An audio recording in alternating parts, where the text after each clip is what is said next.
حضرت ابو بکر رضی اللہ تعالیٰ عنہ فرماتے ہیں کہ میں تجارت کے لیے شام چلا گیا، میں نے خواب دیکھا کہ آسمان سے چاند گرا ہے اور اس کے کئی ٹکڑے ہو گئے ہیں اور مختلف گھروں میں گرے ہیں، پھر وہ سارے ٹکڑے اکٹھے ہو کے میرے گھر میں آ گئے۔ فرماتے ہیں میں حیران تھا، یہ اس خواب کا کیا مطلب ہے؟ تو وہاں ایک عیسائی عالم رہتے تھے، راہب، میں ان کے پاس گیا، ان کو اپنا خواب سنایا۔ اس نے کہا ابو بکر، معلوم یہ ہوتا ہے کہ تم اس نبی المنتظر کا انتظار کر رہے ہو جس نے مکے میں پیدا ہونا ہے،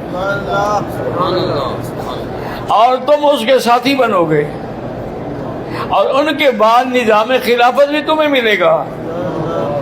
یہ دلیل ہے کہ سارے چاند کے ٹکڑے تیرے پاس آ گئے۔ کہتے ہیں میں نے کہا ٹھیک ہے، ہوگا، مجھے کون خلیفہ بنائے گا؟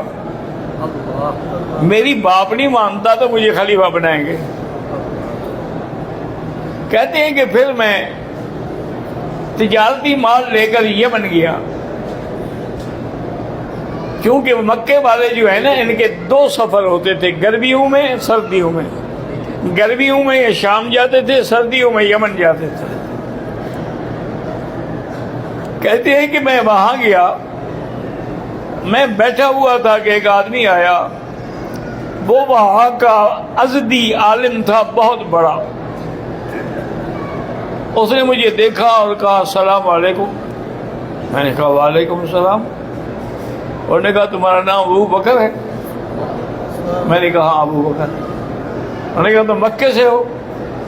میں نے کہا مکے سے۔ انہوں نے کہا تم قریشی ہو؟ میں نے کہا ہاں قریشی ہوں۔ انہوں نے کہا تم بنی تیم سے ہو؟ میں نے کہا ہاں جی بنی تیم سے ہوں۔ انہوں نے کہا آپ ناراض نہ ہونا، ذرا اپنے پیٹ سے کپڑا تو ہٹاؤ۔ میں نے کہا حضرت میں کیوں اپنے پیٹ سے کپڑا ہٹاؤں؟ انہوں نے کہا میری ایک علامت باقی ہے جیسی انتظار میں یہاں سالوں سے پڑا ہوا ہوں، مجھے وہ دیکھنے دو، مہربانی کرو۔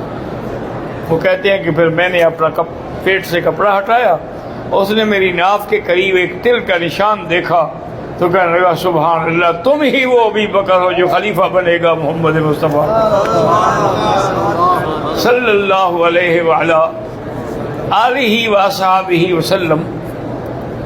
تو حضرت ابو بکر فرماتے ہیں کہ ان دو چیزوں سے ایمان اور اسلام میرے اندر تو داخل ہو گیا، لیکن ابھی تک اظہار نہیں ہوا۔